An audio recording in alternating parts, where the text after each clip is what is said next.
Hello and welcome to the lovely little town of Murphys. I wanted to give you a little history about this town.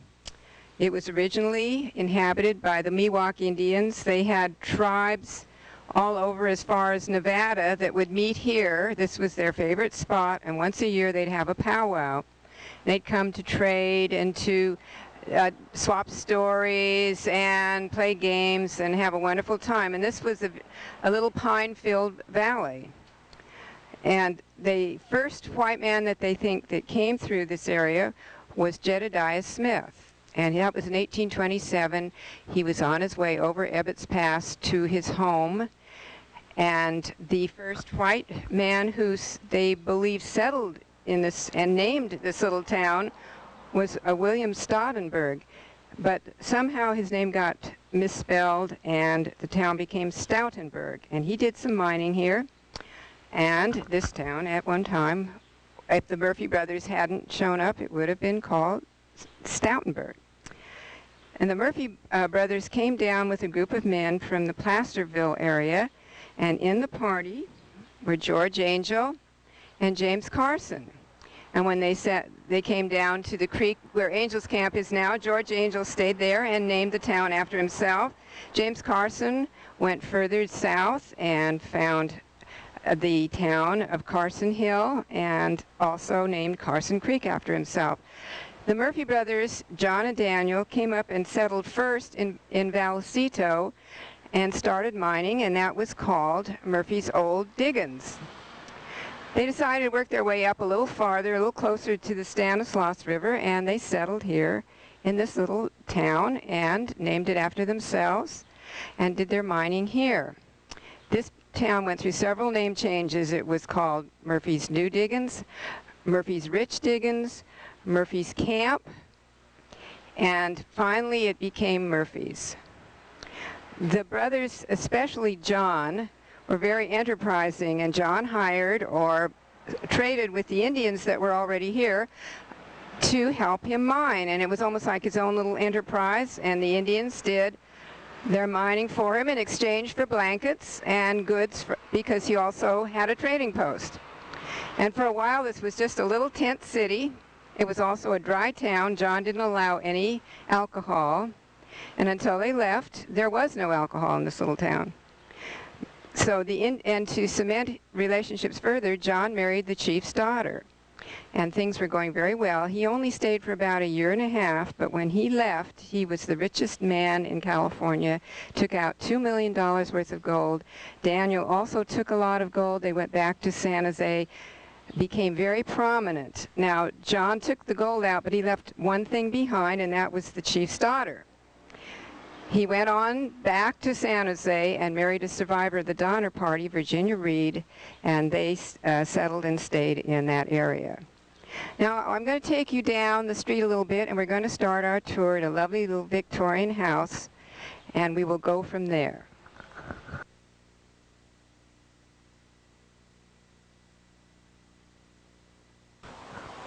I'm standing in front of is the Thor Dibble house. That's what how it's known. Many of the buildings and homes in Murphys had multiple owners and multiple names involved. Horace Thorpe owned it first, and he had a bakery in the shop that we're going to see right next door. Isabel Dibble purchased this home in 1950 and restored it, and then 3 years ago it was completely restored and turned into a German tea house. This is a lovely example of a Queen Anne style Victorian house built in 1902. The house or the building that we're looking at now says IOOF at the top, and that stands for the International Order of Oddfellows. This building is very historic. It held secret fraternal organization meetings upstairs. There's a stairway that led up from the outside, and there's also a stairway on the inside. The bottom part was used for community gatherings, and the Oddfellows, of course, would then meet upstairs. This building has been restored beautifully. It looks exactly as it did. It's just been refurbished, and they kept all the original accoutrements that belonged to the International Order of Oddfellows. This building is the Heinsdorf Thorpe Bakery, and John Heinsdorf was the first one to operate in this building. He also owned the property across the street. And when he operated it also sold supplies and tools and tobacco, and he sold dinners to the miners. So he made a very good living doing that, because there were a lot of bachelor miners in this area, loving a home-cooked meal.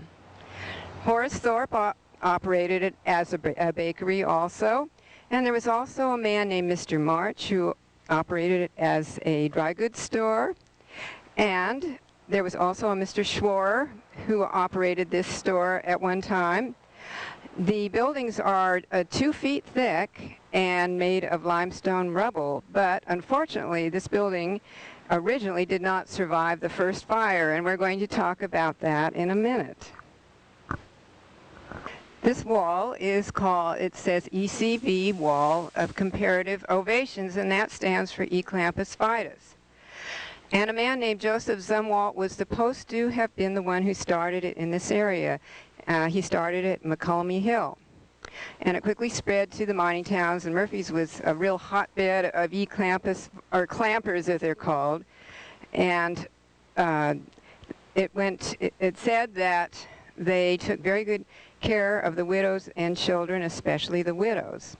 It was a hard-drinking, fun-loving group that formed because a lot of the men were not able to get into the secret fraternal organization, so they formed their own.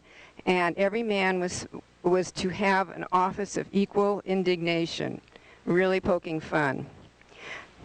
As the mining towns died out, so did Eclampus Vitus. But in 1931, it was restored by the 4 men here, Carl Wheat, Leon Whitzel, George Ezra Dane, and Dr. Charles Camp. And they got together and decided they would reform Eclampus Vitus and promote the history of the Mother Lode area and California in particular. And they also were responsible for a lot of the markers along the way, the historical markers.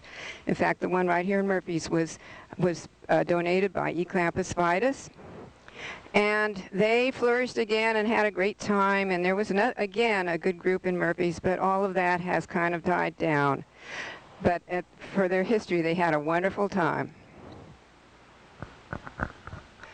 This building was called the Thompson Building, and it was built soon after the fire. There was another structure here, but Mr. Thompson, John Thompson, had a lime kiln mill up in Rocky Hill. And he was a stonemason and was responsible for restoring a lot of the buildings after the fire. At one time, this building was owned by 2 men named Meyer and Friedlander, and Mr. Meyer's first name was Oscar. So at one time, we had our own Oscar Meyer living right here in Murphy's. Later, it was sold to Fred Sackett, and it became a saloon, and a lot of the buildings in Murphy's have served double duty as saloons.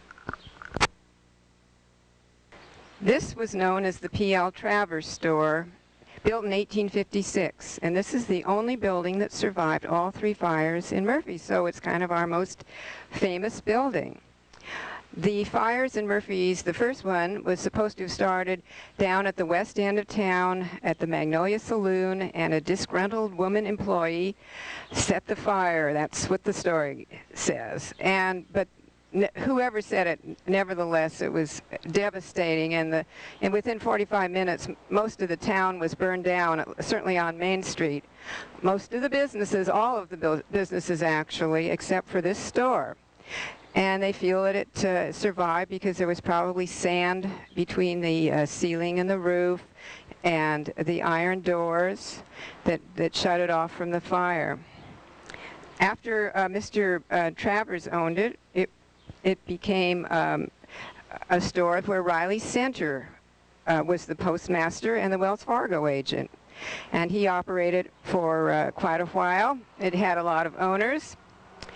When there was a second fire close by and started a fruit stand, it wiped out most of the little businesses around here. Not as devastating as the first one, but again, this store withstood it.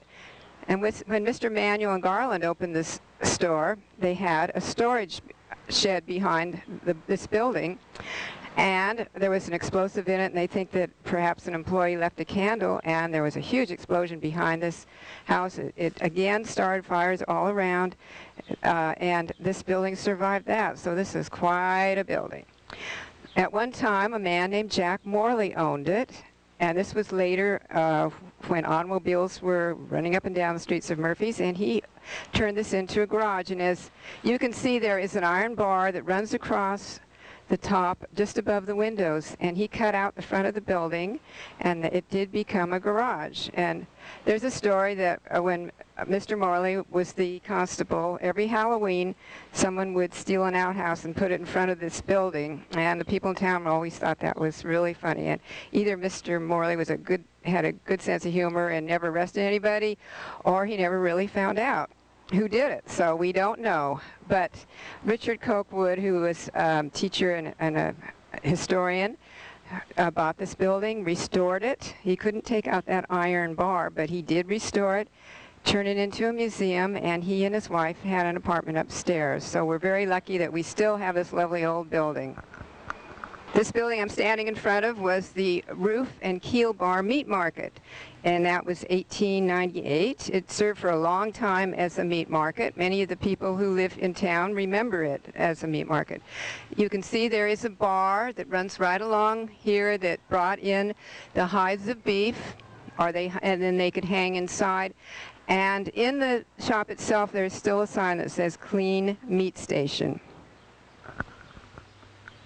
This was known as the Union Water Company, and it was built after the fire in 1861.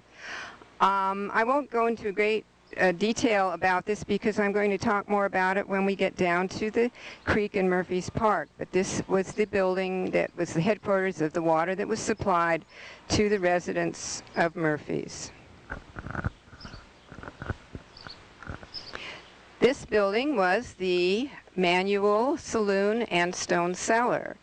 The interesting thing about this building, it was built 1893, was that there was a stone cellar underneath the building that stored ice, and it did a pretty darn good job. The people would bring ice down from the mountains, and they could use it. The people could use it. I don't know if many people drank bar drinks with ice in them, but if they did, this is probably where they got the ice. Okay. This building was originally the Madison and Garland livery stable for 40 years. It was a very important stagecoach line, and especially having the Murphy's Hotel across the street.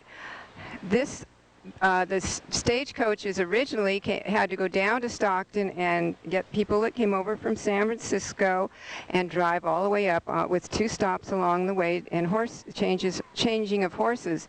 And it took 17 hours if someone left San Francisco before they'd reach Murphy's. Murphy's became a very important town because it was sort of the way station for the attractions in this area, Mercer Caverns, Big Trees, and even Yosemite. So quite a few people would come up and stay at the Murphy's Hotel, and this stage line was the one that brought them here. There was a town of Milton that was built that became a railroad town. The Stockton-Copperopolis Railroad had their terminal or one of their stops in Milton, so people could go by train to Milton and then be picked up by stagecoach, so it made it a little nicer ride. This shop also became Murphy's Grocery Store, and it was run by the Rydell family for many, many years. Again, a lot of the people that live in the town still remember the Rydell family and this store. This building, called the Cheap Cash Store, was originally an apothecary shop and doctor's office. Dr. William Jones had his office adjacent to this building, and he sold drugs. This was the local drugstore. It later was one of the buildings that the Oddfellows used. They rented it for a while until they went to the permanent building that we've already seen. And then it was rented to the Stevens Brothers, who operated it as the Stevens Brothers Cheap Cash Store, meaning that if people paid cash for items, there was a discount rather than going on the books.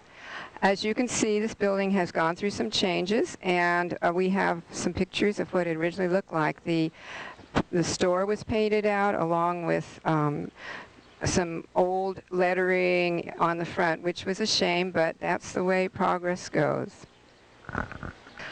The shop directly across the street where it says Mercer Caverns was a saloon. That's not much of a surprise to anybody. And it operated as a saloon for a long time. You can see by the condition of the building that that's probably what it looked like. It's supposedly the counter on the inside was the original bar. And the people that work there would be happy to have you come in and look at it. The gray building, the storefront, and with the mauve trim that you see, was the Dunbar Fisk Saloon. And it was operated as a saloon and also had a bowling alley, which was quite a unique thing for a mother-lode town. It had a little one-lane bowling alley and a saloon. It was very popular. Later, Mr. Fisk's son operated it as a store, and his daughter, Effie Fisk, became the postmistress. And the window on the right of that building would open up to the street, and when you came to get your mail, you would just either knock on the window or Effie would see you, and she would open it and hand you your mail. You didn't go inside. And of course now Murphy's has a very modern, up-to-date post office, but I imagine that rain, snow, sleet, hail, you went down and got your mail and the window was open for you. The building that you see now is the famous Murphy's Hotel. It's had several owners, the first one being Mr. Sperry and Mr. Perry. It was called the Sperry Perry Hotel, and it was built in 1856. When it was built, they promised that it was a fireproof building. It was built of stone, and a lot of the townspeople trusted what they had said and brought their valuables to the hotel for safekeeping in case of fire, because fire was always a big fear in the mining towns. Well, the fire of 1859 swept through the town, and there was a flaw in the construction, and the inside of the building burned, and everything was lost. The walls were still standing, so Mr. Sperry and Perry rebuilt that hotel, and by 1861 it was open for business. And again, as I told you, the stagecoach brought the people to this hotel. It was also purchased by the Mitchler family and was Mitchler's Hotel for a long time. And it was kind of a rowdy little place, and the story is that someone brought a mule up the back staircase and walked up and down the stairs and knocked on the doors and scared everybody, and that was considered a lot of fun to the surprised people. And then it was later, it became the Murphy's Hotel when the McKibbins family owned it. So it went through three name changes. Now going back to Mr. Sperry and Perry, when Big Trees was discovered, they bought the land and built a beautiful hotel up in the Big Trees area. And when the stagecoach took people up there, they had a lovely hotel to stay in. It looked almost like the Wawona Hotel in Yosemite. And then it was owned by other people, but now, of course, is no longer. The hotel burned in the 1940s. The present owners are a group of men from University of Pacific, and they have completely restored this hotel to its natural beauty. And they are the Quail and Ale Club, and they still own this building. A lot of famous people stayed here in their time: Horatio Alger, Mark Twain, Ulysses S. Grant, Black Bart, John Jacob Astor Jr. So there's quite a few famous names on the register as these people came up to see all the historic things around Murphy's.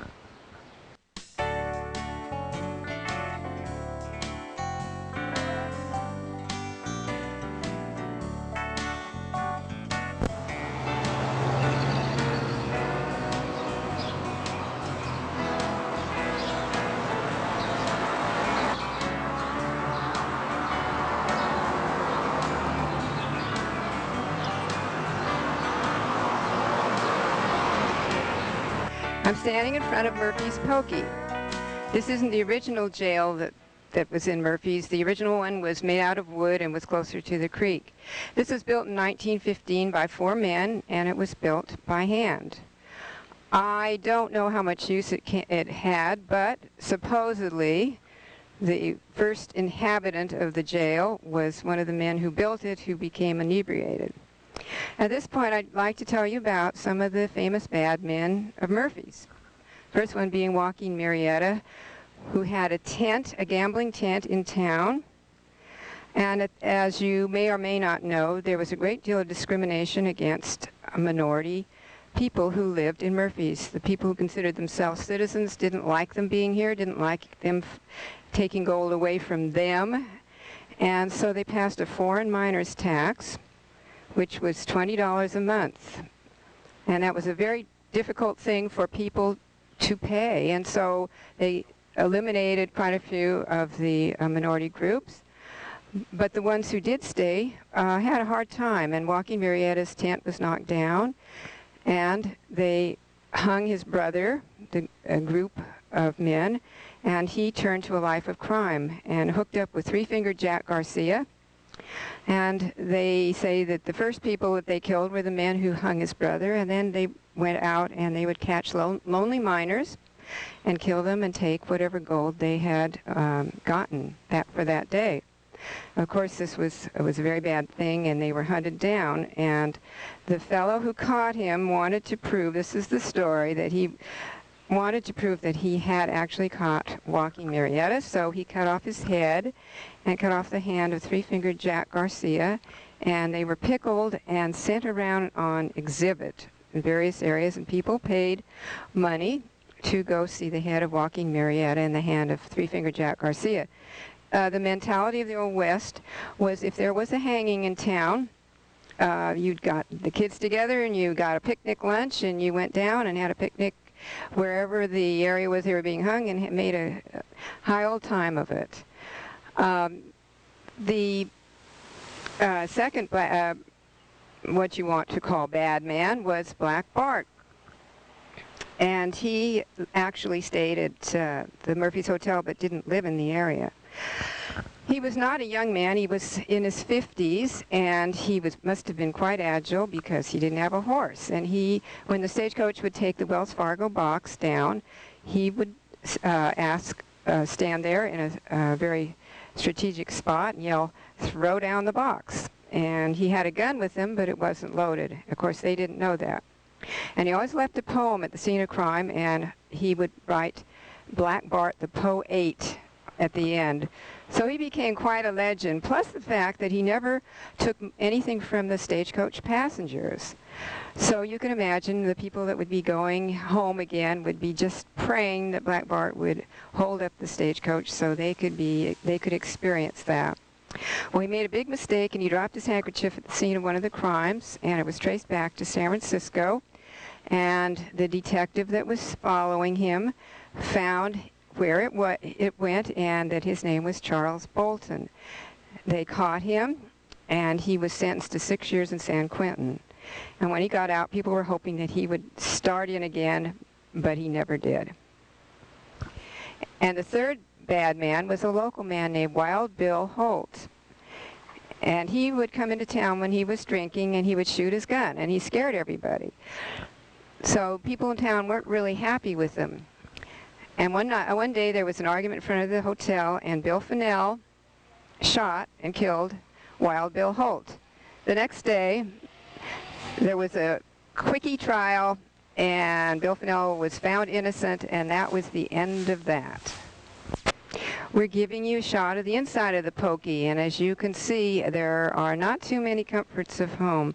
The prisoner was in the back room, and evidently an attendant or someone who would see that he was still in there or feed him or whatever would be in the front room. Certainly no running water, no toilet facilities, and probably a very hard bed, and that was your punishment. This charming little park is on land that was donated by Mr. T. Leonard, and originally it was used, there were many miners in this area, there were mines and holes, and certainly didn't look like it does now. This property is managed by the Community Club of Murphys, and we are in the process of restoring the gazebo, which was built in the 1940s. We were very lucky because it didn't have dry rot, and they were able to work with what they had, and it's going to be just lovely when it's finished. As you can see, the children enjoy the creek. We have a new children's playground. It's just a delightful little park. The many community functions are held here, and every summer there are free concerts in the park, and they just had one in Murphy's last week. This creek was originally a seasonal creek. It was a small creek, and it would dry up in the summer. And the miners, of course, had to leave their claim if they didn't have enough water to pan for gold, which is all they did in the early, the beginning of the gold rush. But also, the other thing that happened was that quite a few people moved to Murphy's, and they needed a good supply of water for the residents. So that Union Water Company building that I told you about up on Main Street was formed when 22 men got together and formed this company and decided to figure out a way to bring water down from the Stanislaus River. Mr. Madison, who was one of the owners of the Stagecoach line, was a civil engineer, and he devised a plan to bring water on trestles or flumes from the Stanislaus, pouring down until it came into the area that was Murphy's Creek. It was an amazing feat of engineering. It took 3 years to build, and there are still remnants of that ancient flume that would go up over the tops of trees, and wherever the terrain was rough, they found a way to pipe or to bring this water to the creek. All of that blew down and is, of course, now brought here by pipe. But it opened up the town even further with more water, and it helped the miners. And one of the outcomes of this particular engineering feat was that they had to hire men to get fresh meat for the people who were building these flumes, and the lumber people and all people they were up near the Arnold area. And one of the people they hired was Augustus Dowd, and he shot a grizzly bear and wounded it and wanted to get the meat, so he followed the grizzly bear into the forest and found big trees. And he was so excited about his find that he came running down into town, but no one would believe him. And he finally bribed some of his friends. They went up, and indeed this was just a phenomena to see these beautiful big trees. Mr. Sperry was able to purchase the land, as I said, and build his hotel, and now, of course, it's protected. And it's a beautiful sight if you haven't seen it yet. The other thing that happened once the water was brought here was that the bedrock trapped it at the south end of town, and in the winter there would be a flood in Murphy's. So they had to go to the drawing board again and build what they called the deep cut, and it was another amazing feat of engineering for that time. They built a large canal behind where the Masonic Temple is. It went around the town down towards a French Gulch Road crossing, and it was they only had gunpowder and picks and shovels, and nevertheless they were able to dig a cut at some point 37 feet deep, haul the rocks out, and make a natural canal so that the water would drain off. The building that we're looking at now was the Murphy's Firehouse for quite a long time, until approximately 10 years ago. The traffic in Murphy's became so heavy that it was getting more and more difficult, and also it was small. So they moved the fire station to Highway 4, where they have a large volunteer group of firemen who do a wonderful job.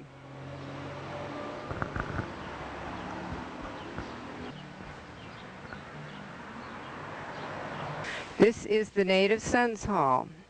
This has been restored, but originally was dedicated in 1889. Before this time, it was the home of August Burwitz, who had a stable and a brewery. And the next group that came here were the Independent Order of Good Templars, which was a teetotaling group. So that was kind of interesting. The teetotalers had their meetings on top of what had been a brewery. And then the ladies of Murphy's wanted to have culture in Murphy's, so that was the Literary and Dramatic Society for a while. And then in 1889 it became the Native Sons Hall. This was the site of many social gatherings.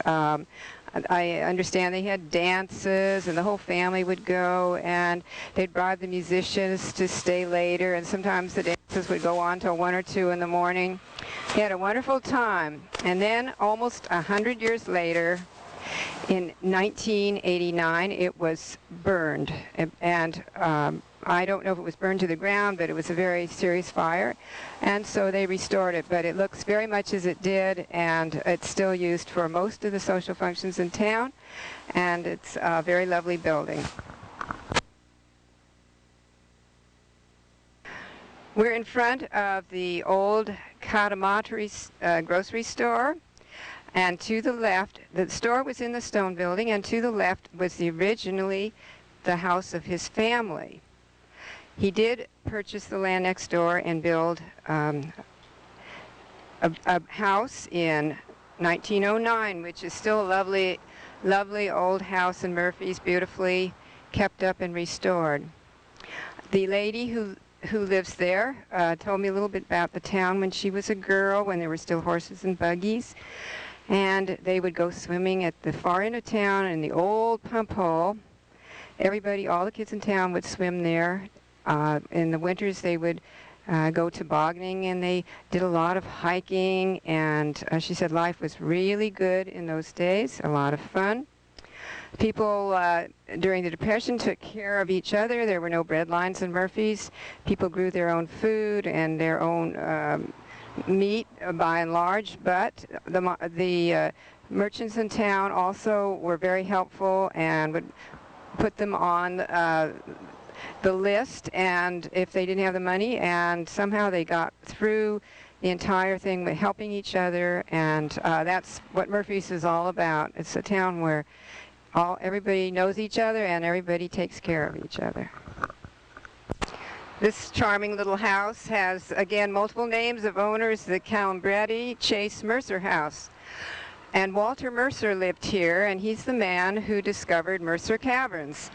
He was up near the Ora Plata mine, and he was resting and noticed that grass was moving.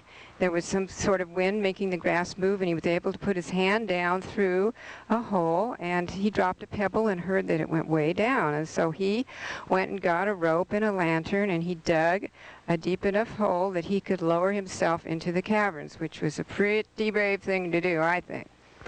But he came running home with the news and was able to open the caverns very shortly thereafter, maybe 8 or 9 months.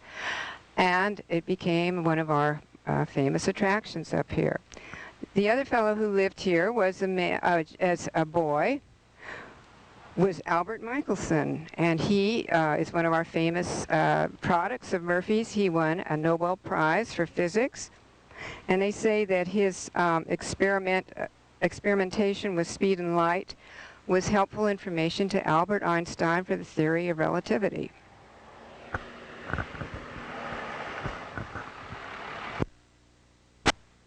We're standing in front of the Masonic Temple. And this was chartered in 1853, and Alexander Putney was the first master. We're going to see his house a little further along in the tour. It was built on land that was donated and considered part of the old schoolhouse lot, and I'll tell you a little bit about this, too. But this Oprah Lodge number 33 is the longest continually active organization in California. It was originally a one-story building, and one of the treasurers was a man named Riley Center, who was the Wells Fargo agent and postmaster. We're standing in front of the Masonic Temple. And this was chartered in 1853, and Alexander Putney was the first master. We're going to see his house a little further along in the tour. It was built on land that was donated and considered part of the old schoolhouse lot, and I'll tell you a little bit about this, too. But this Oprah Lodge number 33 is the longest continually active organization in California. It was originally a one-story building, and one of the treasurers was a man named Riley Center, who was the Wells Fargo agent and postmaster in one of the stores that we saw before in town. This house was known as the Jack of Swarer House and was built in 1860. It's called the ground under it was called the Old Schoolhouse Lot because Mr. Jacketh was one of the first schoolmasters in Murphy's.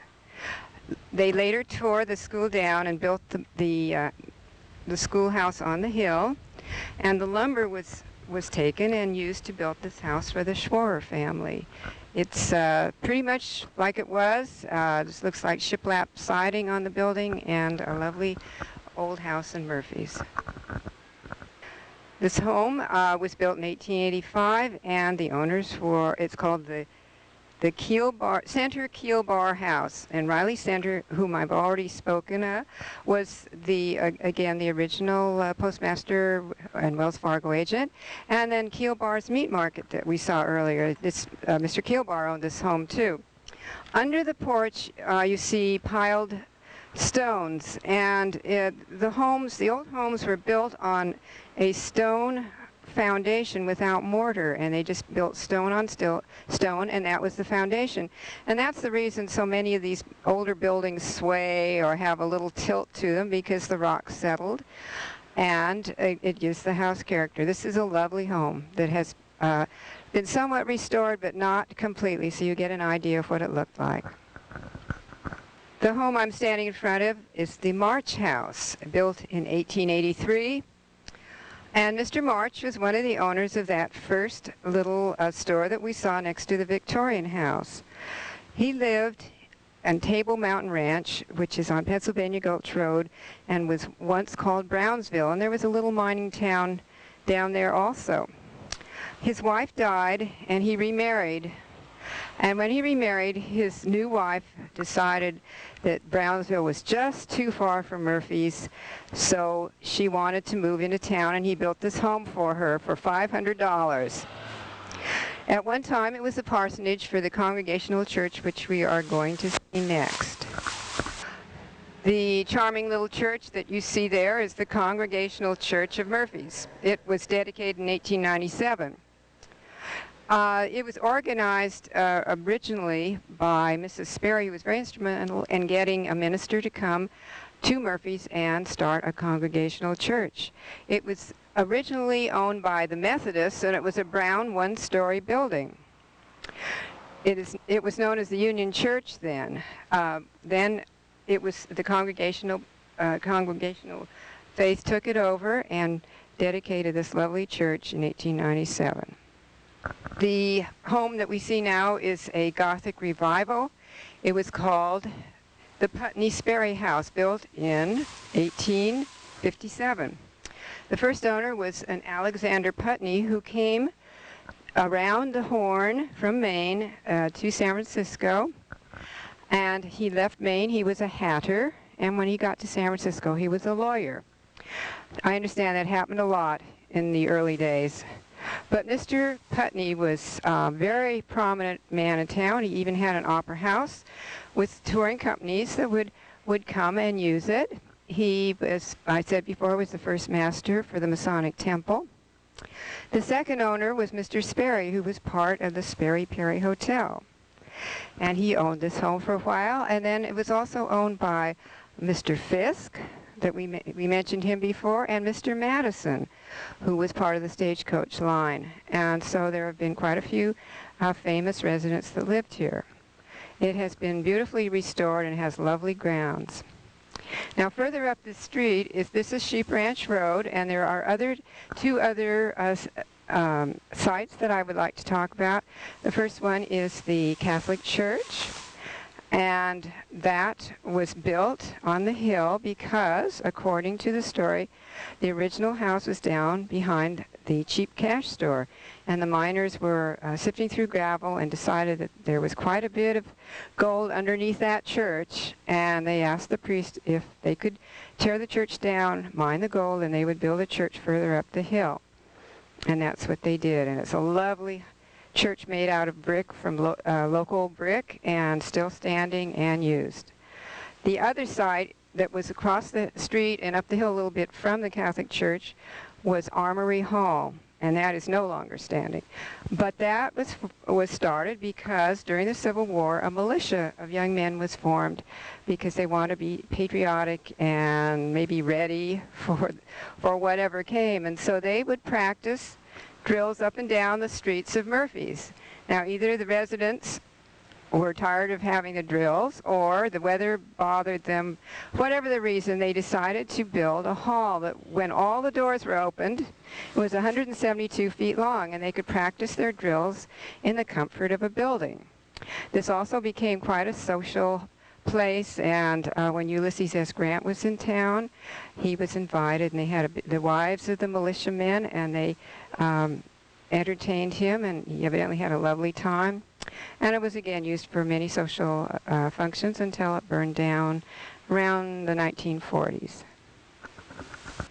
This lawn that you see is the site of the explosion of the 1895 fire, and it started supposedly, as I said before, with someone leaving a candle in a warehouse. Now we are standing right behind the Old Timers Museum before we end the tour, but this warehouse was directly behind it. Again, it was owned by Madison and Garland at the time, and it exploded and made a huge crater in the earth. Articles of clothing went flying and landed in the trees, and the residents said it looked like Christmas with things hanging all over. It did burn the buildings, not a lot, but some of the buildings around the Old Timers Museum. And again, that building withstood the explosion and 2 fires, so it is quite a historic building in Murphy's. In closing, we're now back in front of the Old Timers Museum, so this has been the full circle of our tour.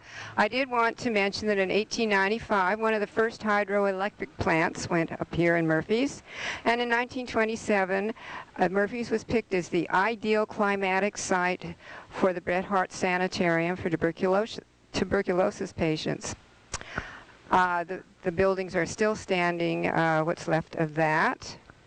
And then I also want to perhaps go back to the future and read an article that was written by James Carson in the 1852 San Joaquin Republican newspaper. He said, way back then, "The sun of Murphy's greatness has just risen a short time, and she will take the scepter of the mountain queen." And that's what we're called, Murphy's, the Queen of the Sierras. I hope you've enjoyed the tour and enjoy this little town as much as I do. Thank you.